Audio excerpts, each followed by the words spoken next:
This is day one of me making a gluten-free sourdough starter.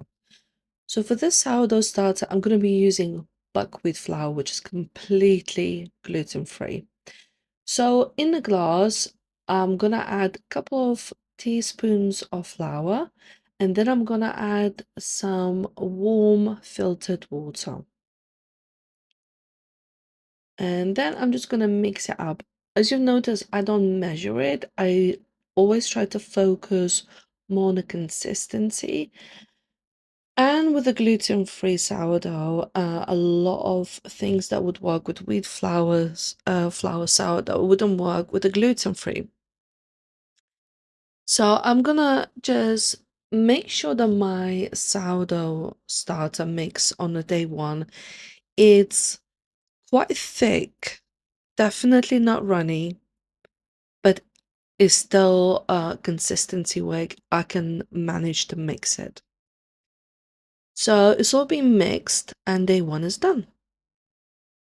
Now on day two, unfortunately, not much will be happening. As you can see, I can't see any bubbles, which is just kind of a bit disappointing, and these sourdough starters do require a lot of patience sometimes. So on day two, I'll do the same thing. I'm just gonna feed it. I'm just gonna use some buckwheat flour, a few teaspoons, sorry, and some water. Mix it all up, and then I will be leaving that up to next day. Now, with the gluten-free sourdough starter, it doesn't have that gluten component, which means we trying to incorporate a bacteria into our sourdough starter. Well, good bacteria, which is the yeast. Um, and that sometimes takes a long time, and many times in the past I've failed with gluten-free sourdough starter. But in this video, I've succeeded, and I really wanted to share that with anyone who's looking to make one for themselves. So all being mixed, I'm covering that up and leaving up to the next day. So this is day three. It's really early in the morning, and on day three, I'm gonna feed my gluten-free sourdough starter twice. One in the morning and one about lunchtime. So I'm gonna do again the same thing. Gonna add a few teaspoons of buckwheat flour and some water. This time I'm not even adding warm water. I'm just gonna add some filtered water from my filter. Now, one thing I haven't mentioned, but I do want to mention it and point it out, that for the first 3 days at least, you don't want to discard, you don't want to remove anything at all, any amount of buckwheat sourdough starter. For some reason, it doesn't like to be discarded. If you discard, it's just not gonna work. Maybe that little bacteria community is so tight that if you remove part of it, it just gets upset a little bit. I have no idea. But as you can see, some bubbles already start forming on the top, and there isn't much happening on the side of the glass. Okay, so this is day three for my buckwheat gluten-free sourdough starter. I felt this one many times ago. So I fed the third time. I mean, this is the third day I'm been feeding, and I fed it early in the morning today because I got up super early.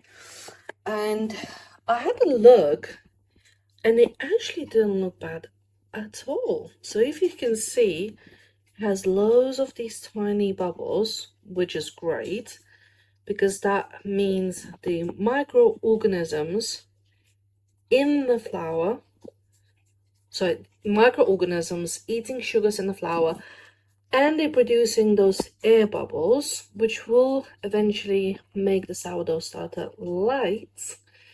And this one actually is looking really good. Bottom, just a little bit.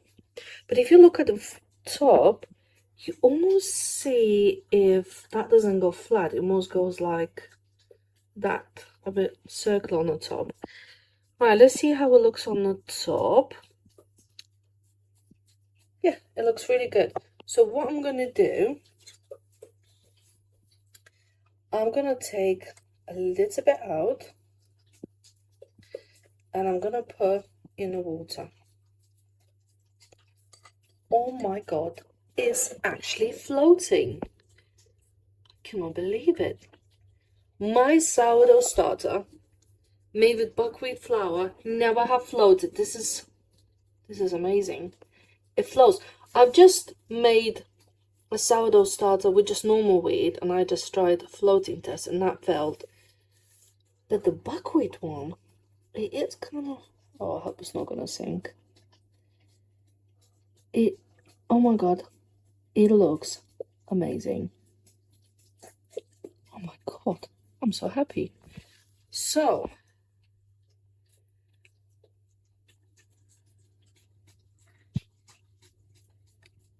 it's really, really good. If you can see, there's loads and loads of bubbles. Loads.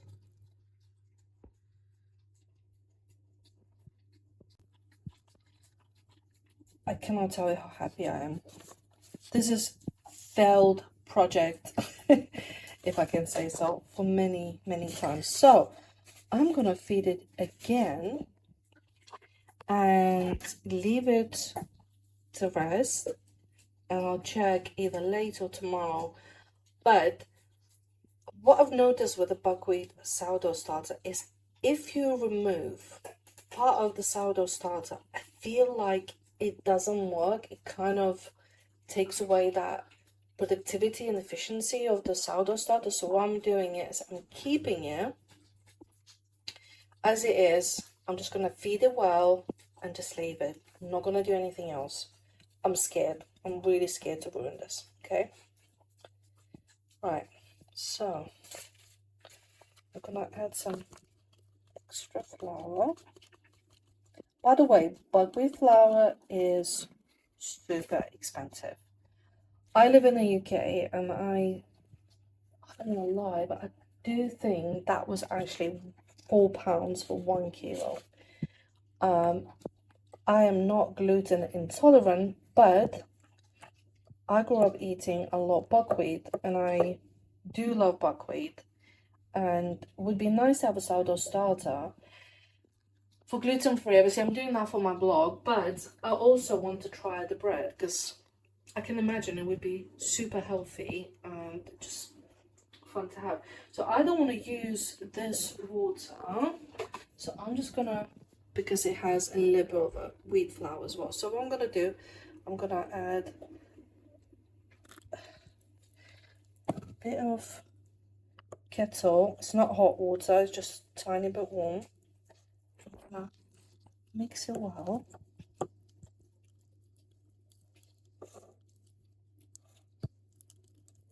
But you know when you keep trying to do something and it doesn't work and suddenly it does work, you think, oh my God. Leave a comment below if you have any projects that you have been trying to do, but it doesn't work, and one day you succeed and you feel like it's the best day in the world.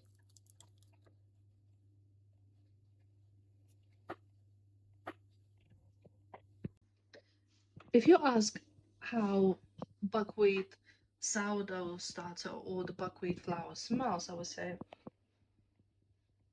it's actually a very pleasant smell. It's quite sweet and nutty.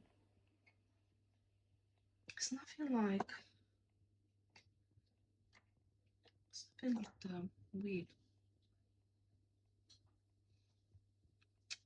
Wheat has very strong kind of that sour smell. It smells like a dough. But if you smell buckwheat sourdough starter, it smells like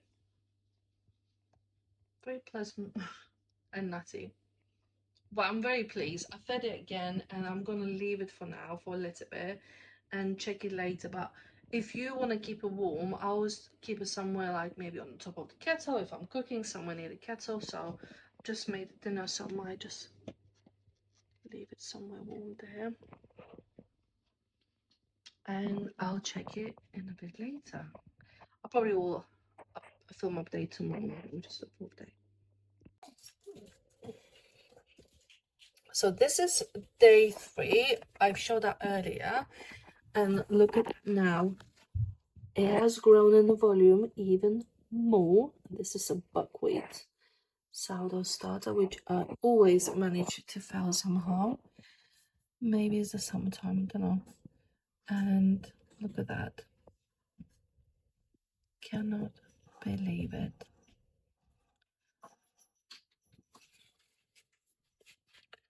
Look at those beautiful bubbles.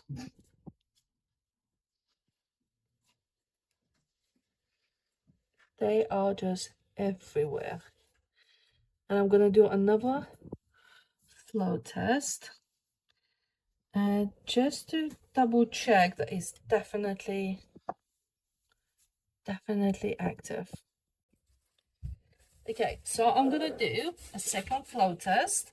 So I've got a little spoon. You can tell how light it is. Okay, I'm gonna try again. It floats. Brilliant. So this is the second flow test that this sourdough starter has passed. And now we know for sure it is definitely active. But I will wait another day before I start making buckwheat sourdough bread. Just very quickly, I wanted to show you this buckwheat sourdough starter. And if you can see, it's got all these beautiful, let me just, all these beautiful bubbles. This side has a lot of these bubbles. So I've done 2 floating tests. They both passed.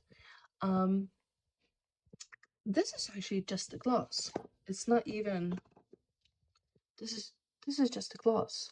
It's not, nothing else. There's no fancy container. I'm using buckwheat flour, which I'm going to show you. Okay, so I'm going to show you.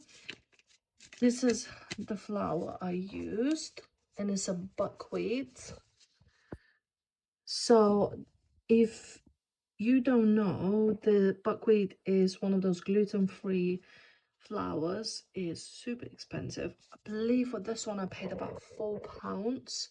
It's made by the company called Dove's Farm. It's based in the UK, but there's other flours that you can use. I know there's rice flour. I know there's other. I actually bought soya, no, chickpeas flour the other day, which is great for flatbreads, and I'm gonna try to make that as well. But I'm just so happy. I failed so many times to make gluten-free sourdough starter. I started filming and I thought it's probably gonna take, literally it would take 3 weeks and it would not pass the floating test. I even tried to put honey in it, and that didn't work. It kind of worked, but then it didn't work. And I've noticed in the first few days, if you do separate, if you discard, sorry, meaning you take some off, and then you just carry on having it, it just doesn't work. For some reason, it doesn't like when you discard buckwheat sourdough starter. So I'm gonna keep it for a few more days. I'm just gonna keep an eye, make sure the sourdough starter passes it's a floating test, and so I'm gonna keep an eye, and then once I'm really happy, I might move to a different container because it's just a glass. So I'm using just It's actually from IKEA. It's for the mugs. Yeah. So I'm just gonna cover that like this. Few more things regarding buckwheat sourdough starter is you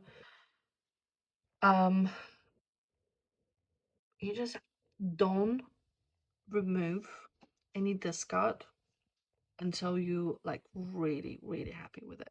It's just, I even read somewhere online that you should not be removing it. But like I said, the successful one I made today was on a day 3, which is amazing. My very first sourdough starter, I think I made on a day 5, which passes floating test. But so chuffed. If you've got any questions regarding a gluten-free sourdough starter, leave a comment below and I will try to answer those. But just before you go, one more time. Look up.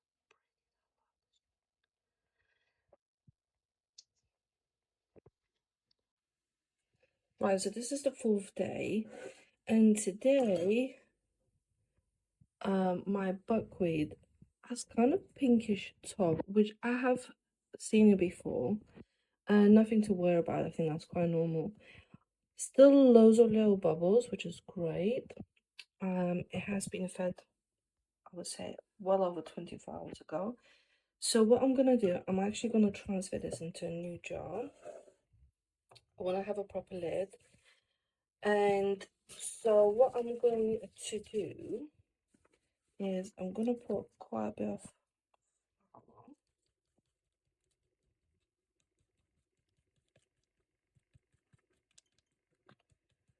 Everything I've got. So I've got quite a bit of flour. And what I'm gonna do is I'm gonna, that's nice. As you can see, it looks really light. So I'm gonna transfer that into a new container.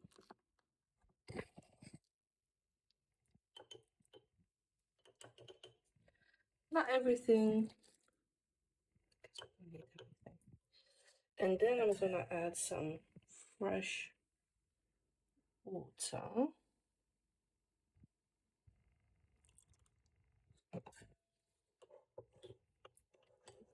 Up. It feels a bit too runny, if I'm honest. So I'm thinking to add a little bit extra of flour. So I'm gonna add some extra flour. Hands. Not too much. Feels a bit starchy. I'm gonna mix it all up. Cleaned it up just with my fingers. It does feel much thicker. If you can see, it's not even coming out, so that's quite thick. I don't even know if it's gonna work, but as you can see, it looks like a paste, and I don't even know if that's gonna work, but I'm gonna cover that up and leave it somewhere warm. So I'm cooking currently. I'm gonna leave it somewhere there. And just leave it there. So not too close. You don't want it to cook, but you want to be warm. Okay, always touch it as well. Yeah, not even that warm. Okay, and then I'm gonna check later.